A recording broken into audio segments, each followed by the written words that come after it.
देशवासियों,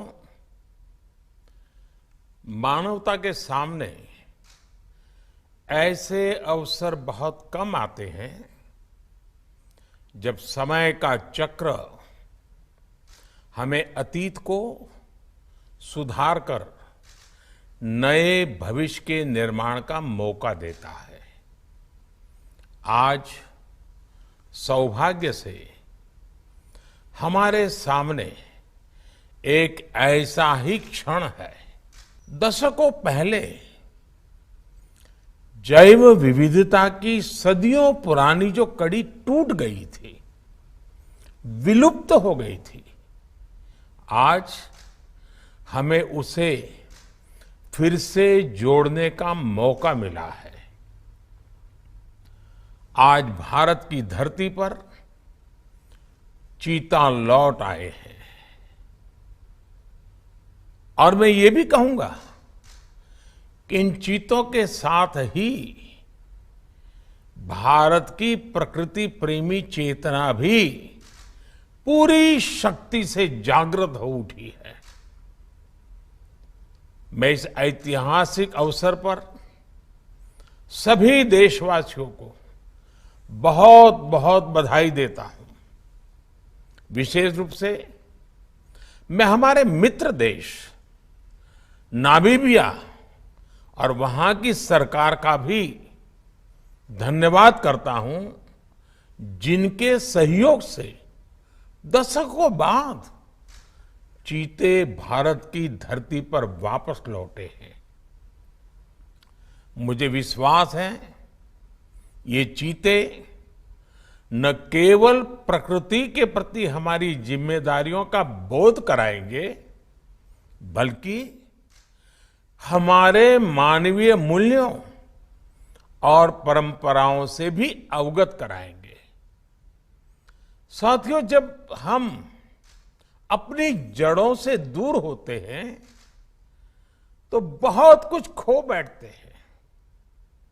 इसलिए ही आजादी के इस अमृत काल में हमने अपनी विरासत पर गर्व और गुलामी की मानसिकता से मुक्ति जैसे पंच प्राणों के महत्व को दोहराया है।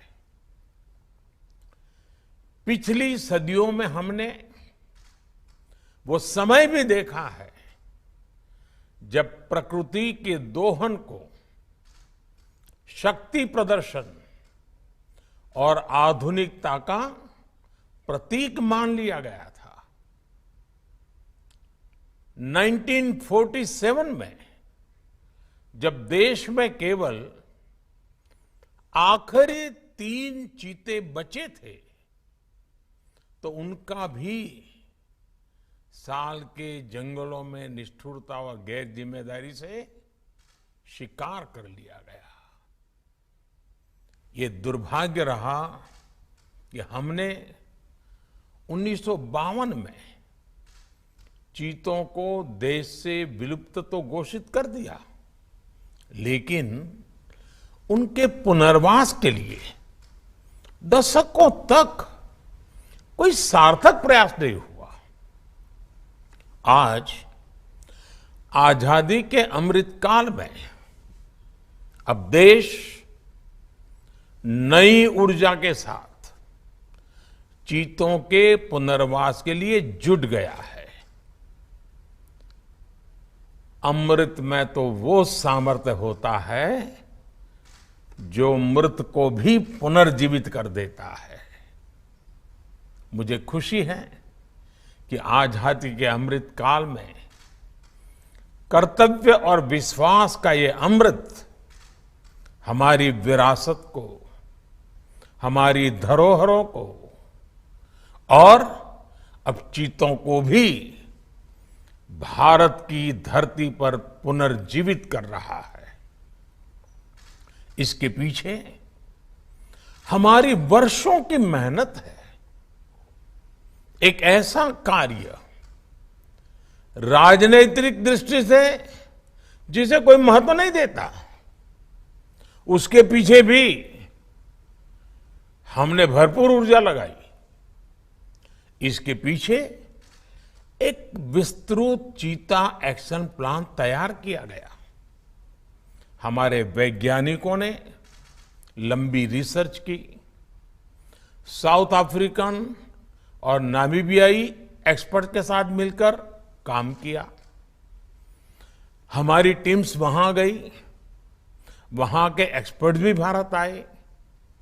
पूरे देश में चीतों के लिए सबसे उपयुक्त क्षेत्र के लिए वैज्ञानिक सर्वे किए गए और तब कूनो नेशनल पार्क को इस शुभ शुरुआत के लिए चुना गया।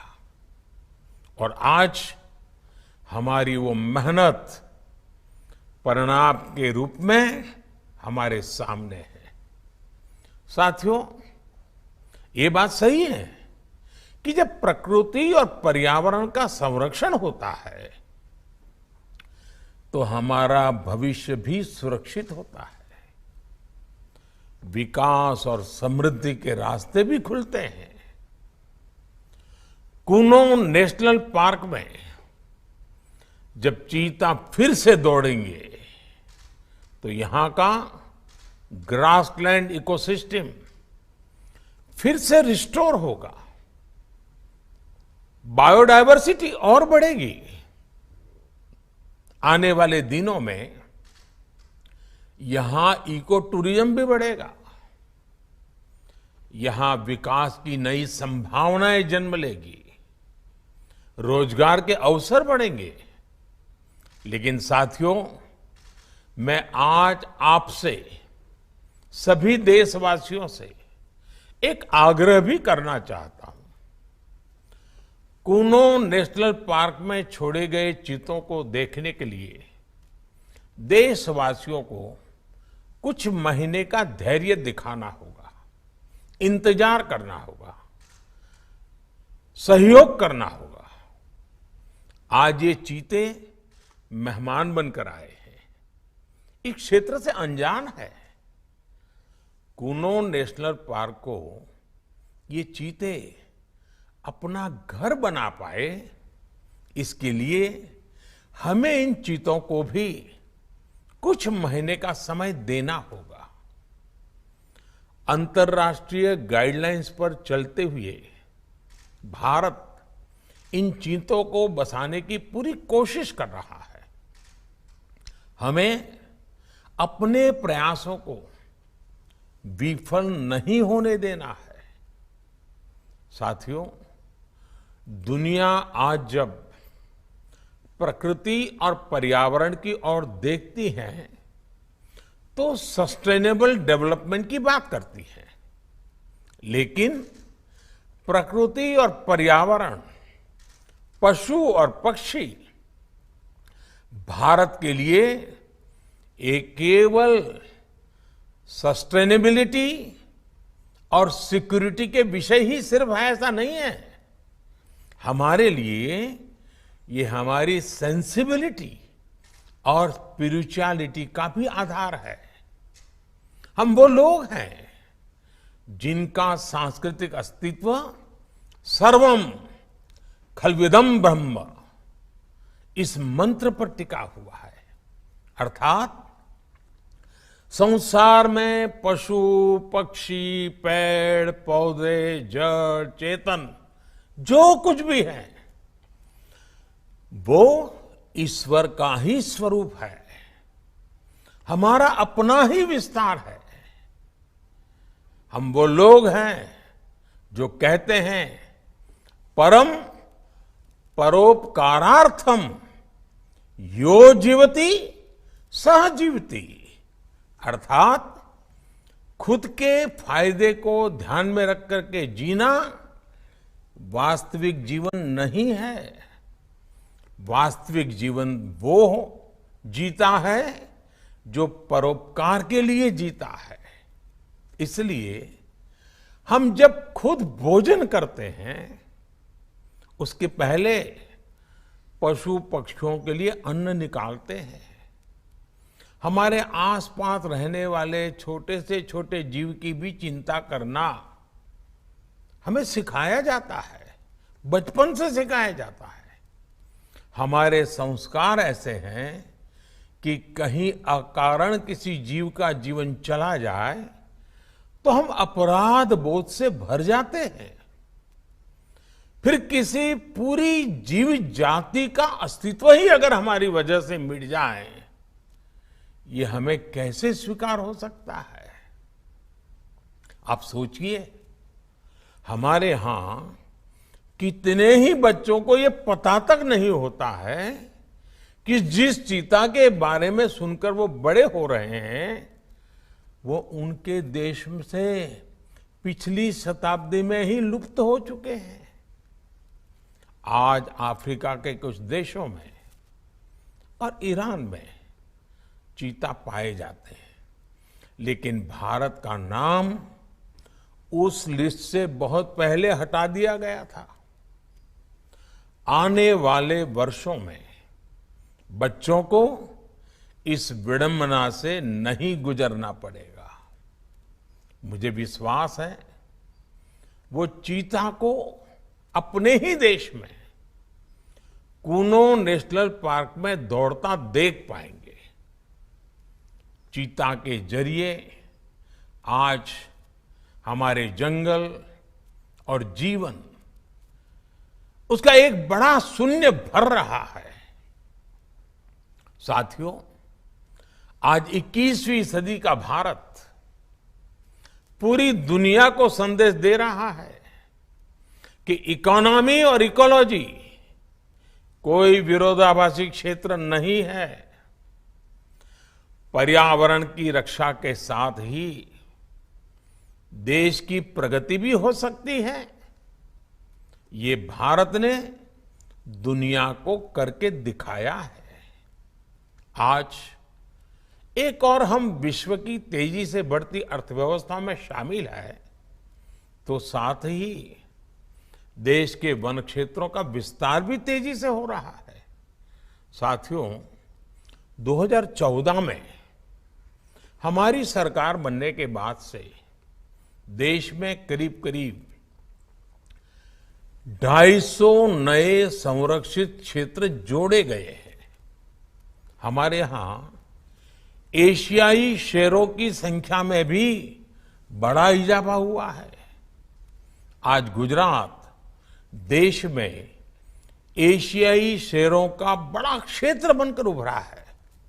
इसके पीछे दशकों की मेहनत, रिसर्च बेस्ड पॉलिसीज और जन भागीदारी की बड़ी भूमिका है। मुझे याद है, हमने गुजरात में एक संकल्प लिया था।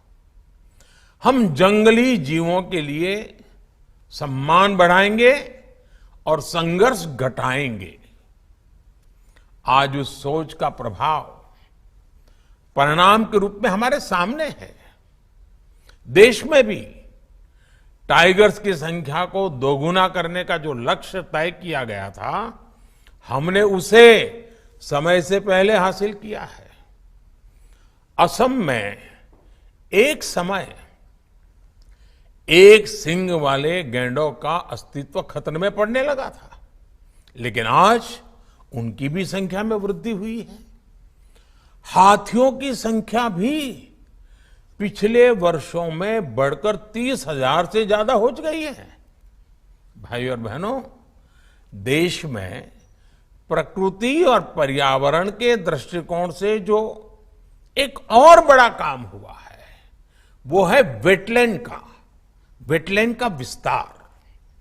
भारत ही नहीं, पूरी दुनिया में करोड़ों लोगों का जीवन और उनकी जरूरतें वेटलैंड इकोलॉजी पर निर्भर करती हैं। आज देश में 75 वेटलैंड्स को रामसर साइट्स के रूप में घोषित किया गया है, जिनमें 26 साइट्स पिछले 4 वर्षों में ही जोड़ी गई हैं। देश के इन प्रयासों का प्रभाव आने वाली सदियों तक दिखेगा और प्रगति के नए पथ प्रशस्त करेगा। साथियों, आज हमें वैश्विक समस्याओं को, समाधानों को और यहां तक कि अपने जीवन को भी होलिस्टिक वे में देखने की जरूरत है। इसलिए आज भारत ने विश्व के ये लाइफ, LIFE, लाइफ यानी लाइफस्टाइल फॉर द एनवायरमेंट जैसा जीवन मंत्र दिया है। आज इंटरनेशनल सोलर अलायंस जैसे प्रयासों के द्वारा भारत दुनिया को एक मंच दे रहा है, एक दृष्टि दे रहा है। इन प्रयासों की सफलता दुनिया की दिशा और भविष्य तय करेगी। इसलिए आज समय है कि हम ग्लोबल चुनौतियों को दुनिया की नहीं, अपनी व्यक्तिगत चुनौती भी माने। हमारे जीवन में एक छोटा सा बदलाव पूरी पृथ्वी के भविष्य के लिए एक आधार बन सकता है। मुझे विश्वास है भारत के प्रयास और परंपराएं इस दिशा में पूरी मानवता का पथ प्रदर्शन करेगी, बेहतर विश्व के सपने को ताकत देगी। इसी विश्वास के साथ आप सभी को इस मूल्यवान समय पर, ऐतिहासिक समय पर बहुत बहुत धन्यवाद देता हूं। बहुत बहुत बधाई। देखिए आप, नरेंद्र मोदी जी के द्वारा ये जो चीते छोड़े जा रहे हैं, कूनो नेशनल पार्क में छोड़े गए हैं चीते, भारत को दिया गया है बहुत ही शानदार तोहफा। फिर मोदी जी खुद से ही फोटोग्राफिंग कर रहे हैं चीतों की। ये सभी चीते हैं जो मध्य प्रदेश के कूनो राष्ट्रीय पार्क में छोड़े गए हैं। उनके बाद खुद से ही वो अपनी फोटोग्राफिंग कर रहे हैं चीतों की। कितने सुंदर चीते आए हैं भारत में 70 साल बाद फिर से लौट आए हैं चीते, जो मोदी जी ने जन्मदिन पर ये बहुत ही शानदार तोहफा दिया है भारत को, जिसमें 8 चीते बुलाए गए हैं भारत में।